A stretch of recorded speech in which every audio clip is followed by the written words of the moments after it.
काय मग big boss संपलं, आता काय बघताय नवीन?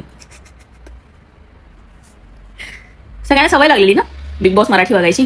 तुम्ही ऑब्झर्व केलंय का बिग बॉसची सवय कशी लावतात हे लोक?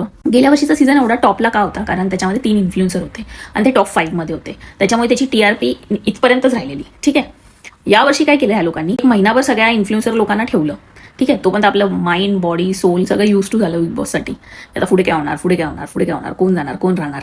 आणि यावर्षी जेवढे टीव्ही ऍक्टर्स होते तेवढेच बरोबरीने इन्फ्लुएन्सर पण होते. त्यामुळे सगळ्यांना वाटलं की यावेळी एकदम धडाकेबाजच होणार. लास्ट टाइम 3 इन्फ्लुएन्सर, टॉप 5 मध्ये 3 पण होते. ठीक आहे, आणि लास्ट इयरला तर ते सिंपती वगैरे जे काही झाला गेम त्याच्यामुळे इन्फ्लुएन्सर जिंकला पण.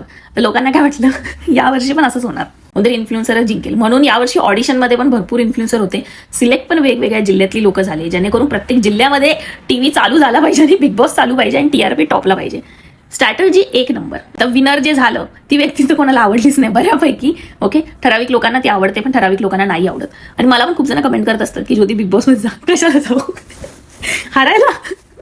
तिथे कसं आहे तुम्हाला पण कळलं असेल आता की शो स्क्रिप्टेड नाहीये, पण कसं तुमची छवी दाखवायची त्या टीव्हीवरती, त्या प्रोग्रामवरती 1.5 तासामध्ये, ते तुम्हाला कळलंय आता.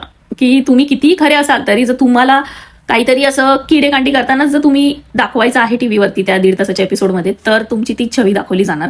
तुम्ही इमोशनल आहात किंवा तुम्ही चांगल्या काही गोष्टी बोलतात ते सगळं काही दाखवलं नाही जाणार तुमचं त्या 1.5 तासाच्या एपिसोडमध्ये. मग त्यावेळी तुम्हाला वीकेंडला असं ओरडलं जाणार की तुम्ही दिसत नाहीये, पासिंग शॉट देते म्हणून.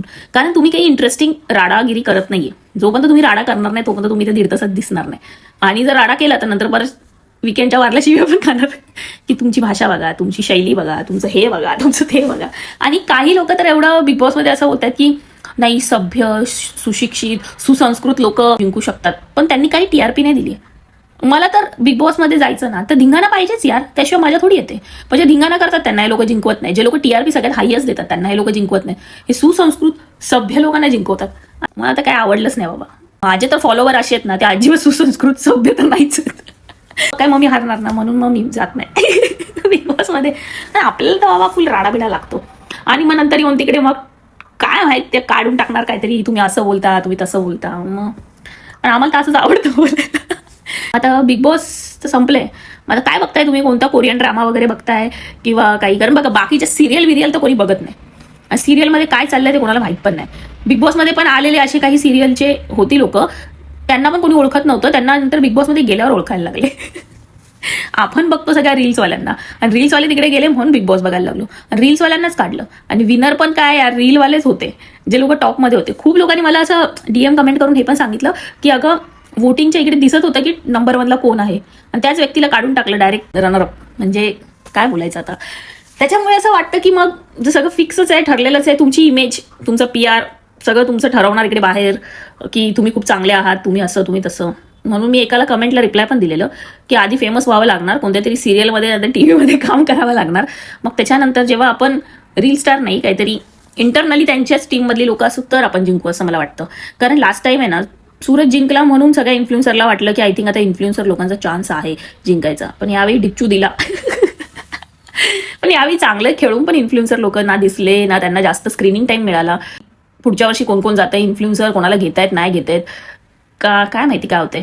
ऍक्च्युली हा फेम गेम आहे, तर जे हरलेत त्यांना पण असं काही वाटत नाहीये, मला असं वाटतंय. आपण पब्लिकच असा विचार करत राहतो, लोकांना त्यांना पण फेम पाहिजे असतो, त्यांना पण एक ओळख पाहिजे असते. मग ती थोड्या वेळासाठी जरी मिळाली तरी मला असं वाटतं इन्फ्लुएन्सर लोक हॅपी असतील, त्यांना काही फरक नसेल पडत असं मला वाटतं. पण डोंट नो.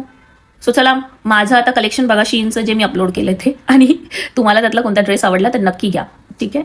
खूप लोक इन्स्टाला आणि युट्यूबच्या म्हणजे शॉर्ट्स व्हिडिओच्या इकडे मला कमेंट करतायत की आम्ही शीनवरती ट्राय करतोय पण होत नाहीये.